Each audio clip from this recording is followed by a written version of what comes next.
ઈસુવા વધસ્તંભે જડવામાં આમનો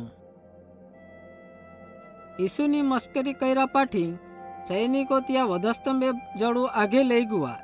ત્યાં ઈસુ પાસે જાણે પાડતો મરું ન હતો. વધસ્તંભ ઉચકાવાયો.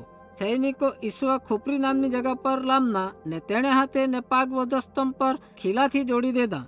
પણ ઈસુએ આયખા, હે પિતા, ત્યાં માફ કર, કજે કા ત્યાં કા કરે તાય તી ત્યાં નાય જાણે તાય. પિલાતે આજ્ઞા ઉફીકા નાય તાણે ડોયા પર યહૂદીઓનો રાજા લખેલા તહોમતનામા લગાડવામાં આવે.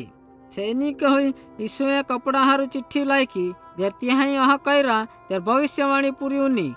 ત્યાં માહો માહે માણે કપડે વેચી લેદે ને માણા જબ્બા હારું ત્યાં ચિઠ્ઠી લાખી. ઈસુઆ બે ચોરા વચ્ચે વધસ્તંભે જડવામાં આમનો.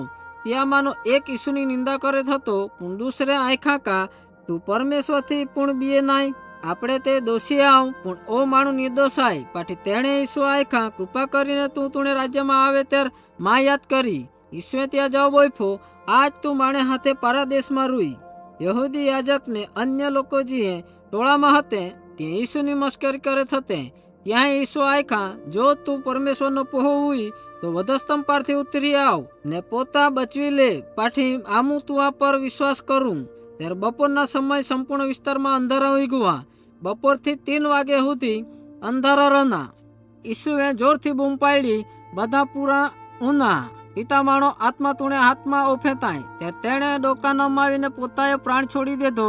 જ્યારે તાણા મરણુના ત્યારે એક ભૂકંપ આમનો ને મંદિરનો મોટો પડદો જો લોકો અહીં પરમેશ્વરની હાજરીથી અલગ કરે થતો તો ઉપરથી નીચે 2 ટુકડામાં ફૂટી ગયો. પોતાએ મરણ દ્વારા ઈસુએ લોકો હા પરમેશ્વર પાસે આવું હારું રસ્તો ખોલી દીધો. જે સિપાહીઓ ઈશ્વર રક્ષા કરે થતા તેણે બધા હેરાને આયખા ચોક્કસ તો નિર્દોષ હતો તો પરમેશ્વરનો પોહો હતો. ત્યારે યુસુફ ને નિકોદમસ નામના 2 યહૂદીઓ કા જે વિશ્વાસ કરે થતા કા ઈસુ તો જ ખ્રિસ્ત આય. ત્યાં પિલાત પાસે ઈશ્વર સબ માંગ્યા. ત્યાં તાણા શરીર કપડાથી વીંટાળીને ડુંગર કાપીને બનાવેલી કબરમાં રાખ્યા. પાછી ત્યાં કબર બંધ કરું હારું એક મોટો દગાડ ગબડાવી દીધો.